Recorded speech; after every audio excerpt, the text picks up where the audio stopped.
es ahora la cuestión de antenas sobre plano de masa e imágenes. Entonces, pensar lo que sucede en una situación real.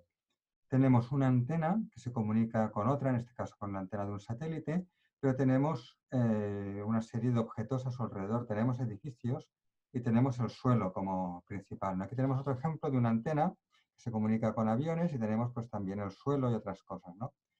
Entonces, claro, recordad que todo lo que estamos haciendo de antenas se basa en la solución del campo eléctrico radiado por una distribución de corrientes que hicimos por el método de la función de Green o respuesta impulsional, utilizando la función de Green en espacio libre. Y esto que era válida para un espacio homogéneo. Entonces, esto es una cosa que ya enfaticé en su momento. Si queréis, os lo recuerdo aquí para que lo tengamos bien claro. La solución de la ecuación, espera, tengo que salir de aquí. Solución de la ecuación de onda. Entonces, recordad que habíamos aplicado el método de la función de Green y que habíamos dicho que esto iba a servir en un espacio homogéneo, en un espacio con invarianza de traslación. Recordadlo aquí. Un espacio homogéneo en el cual tenemos invarianza de traslación. Las constantes son homogéneas. Y esto, como os decía, no sucede en el mundo real. En realidad, lo que vamos a tener es la situación lo que vamos a tener es esta situación en la cual tenemos la antena rodeada por una serie de objetos. Entonces se van a producir reflexiones. Por ejemplo, la señal que radia el satélite se va a reflejar en este edificio y va a ir a nuestra antena. La señal que radia el avión se va a reflejar en el suelo y va a ser captada por nuestra antena. Y todo esto deberíamos tenerlo en cuenta. Pero si el diagrama de la antena es muy directivo y apunta directamente a la otra antena que también es muy directiva, las reflexiones de las ondas que se produzcan en los objetos que rodean la antena van a entrar por lóbulos laterales muy pequeños comparado con el principal. Y entonces la señal captada de las reflexiones va a ser mínima, va a ser despreciable. Y el resultado será el mismo que si no hubiera reflexiones en ningún sitio. Es decir, que si estuviéramos en un espacio libre homogéneo. Por tanto, todos los cálculos que hemos hecho de diagrama de radiación, etcétera, en espacio libre, nos van a servir y van a ser válidos.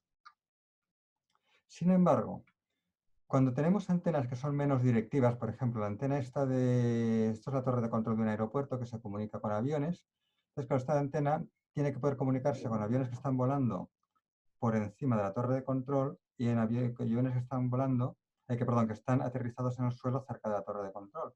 Entonces tiene que tener un diagrama ancho en elevación, aparte de omnidireccional.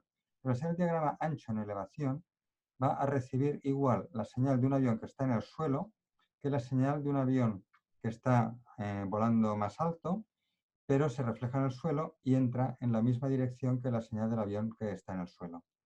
Y entonces, claro, aquí el efecto del suelo no puede despreciarse. Es decir, el diagrama de la antena va a estar condicionado y debe incluir de alguna forma la reflexión en el suelo. Entonces, la mejor manera sencilla de incluir la reflexión en el suelo es por teoría de imágenes. Evidentemente, si tenemos un software de simulación de antenas por métodos numéricos que tenga en cuenta la reflexión en el suelo, entonces podemos poner lo que queramos. Podemos poner un suelo que sea finito, que tenga una cierta rugosidad, que tenga unos ciertos coeficientes de reflexión. Podemos poner que no sea plano, podemos poner lo que queramos. Sin embargo, si queremos hacer una solución fácil a mano y sencilla que nos permita también entender un poco lo que pasa, el utilizar teoría de imágenes va muy bien. Pero teoría de imágenes implica que... Aquí no sé qué pasa con el puntero. La teoría de imágenes implica que... Vamos a quitar un momento las anotaciones y volverlas a poner. Ahora ya vuelvo a tener puntero otra vez. A ver, la teoría de imágenes implica dos cosas, que el suelo tiene que ser un plano conductor perfecto e infinito. Vamos a dejar esto recalcado. El suelo tiene que ser un plano perfecto, un conductor perfecto e infinito. Y aunque parezca esta una restricción muy grande, en realidad no lo es tanto. Y en realidad funciona razonablemente bien en un suelo real, en un suelo que no es ni plano, ni es conductor perfecto, ni es infinito. ¿En qué se basa la teoría de imágenes? Seguramente la habéis visto ya algo en las asignaturas de campos electromagnéticos, en las cuales, pues si tenemos unas cargas enfrente de un plano conductor, se puede calcular el campo producido por estas cargas como el producido por las cargas originales y sus imágenes. Sus imágenes son simétricas y con signo cambiado. Simétricas quiere decir colocadas a una distancia simétrica respecto al plano de masa, una distancia igual respecto al plano de masa, pero por el otro lado, siendo el plano de masa un plano de simetría. Entonces, en el caso de corrientes tenemos unas imágenes análogas. Lo que pasa es que en el caso de corrientes hay que tener en cuenta la dirección. Una dirección arbitraria de la corriente se puede descomponer en una componente perpendicular al plano y una componente paralela al plano.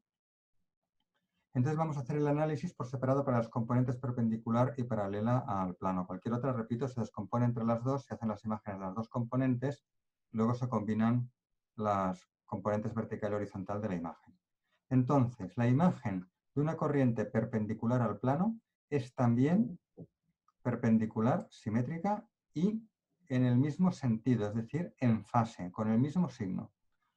La imagen de una corriente paralela al plano es simétrica, paralela, pero en contrafase, con signo cambiado. El vector lo dibujaríamos en sentido contrario. Es decir, recordad esto porque es muy, muy importante. Corrientes perpendiculares al plano de masa, imagen en fase. Corrientes paralelas al plano de masa, imagen en contrafase. Muy importante. Entonces, ¿cómo se demuestra esto? Bueno, según el teorema de unicidad que está explicado en el libro de antenas, aquí no lo vamos a explicar, esto lo explico en mi asignatura optativa del máster de Telecos. Según el teorema de unicidad, pero es un teorema de unicidad que os sonará a lo que sabéis de las ecuaciones diferenciales. En este caso, la solución es única si se cumplen si se especifican las condiciones de contorno. Esto quiere decir que dos soluciones que cumplen las mismas condiciones de contorno tienen que ser iguales. Las condiciones de contorno son las del plano conductor perfecto, es decir, el campo eléctrico tiene que ser perpendicular a un plano conductor perfecto, una superficie conductora perfecta, en este caso un plano. La componente tangencial del campo eléctrico en el plano conductor tiene que ser 0. Entonces, esto es lo que sucede en el problema original. Si nosotros encontramos un problema equivalente con teoría de imágenes que cumple la misma condición de contorno, según el teorema de unicidad, la solución será la misma en el volumen en el cual estamos calculando el campo. En el otro semivolumen, en el otro semiespacio, en el volumen complementario, en el problema original tenemos campo cero porque está detrás del plano conductor que produce un apantallamiento total, y en cambio en el problema equivalente tendríamos campo distinto de cero. Es decir, esto es otra cosa muy importante, y es que esto no lo tengo aquí, pero lo veremos más adelante, que el campo es cero en el semiespacio complementario del problema original y en cambio distinto de cero y por tanto distinto al original en el equivalente. En cambio, en el volumen donde estamos calculando el campo va a ser exactamente el mismo en el espacio original, el semiespacio original del problema original y en el equivalente. Bueno, aquí tenéis las transparencias sobre la demostración. Esto no es importante, nos lo vamos a preguntar en examen, pero simplemente si hay alguien con curiosidad y que no quiere limitarse a creerse todo lo que digo, pues aquí tenéis la demostración. Entonces podéis ver la demostración, aquí el enunciado en electrostática, el enunciado en electrodinámica, la demostración en electrostática, bueno, aquí el enunciado también en electrostática, demostración en electrostática. Luego aquí en electrodinámica para corrientes tenemos aquí pues también el enunciado, esto está fotocopiado de un libro, y aquí podéis ver las imágenes que os he dicho, corriente perpendicular, imagen en el mismo sentido, corriente paralela, imagen en sentido contrario, es decir, en oposición de fase.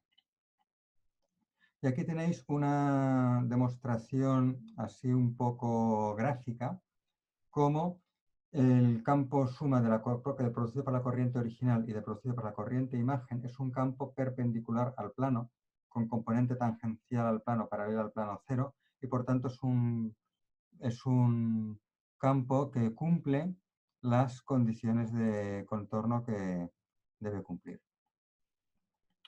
Para la corriente paralela tenemos lo mismo. La composición del campo producido por la corriente original y la corriente imagen, la suma del campo producido por las dos, también es perpendicular y, por tanto, tiene componente tangencial cero y cumple las condiciones de contorno. En este caso, fijaos cómo hay que poner las corrientes en oposición de fase, mientras que para la corriente perpendicular las corrientes tenían que estar en fase para que salga bien.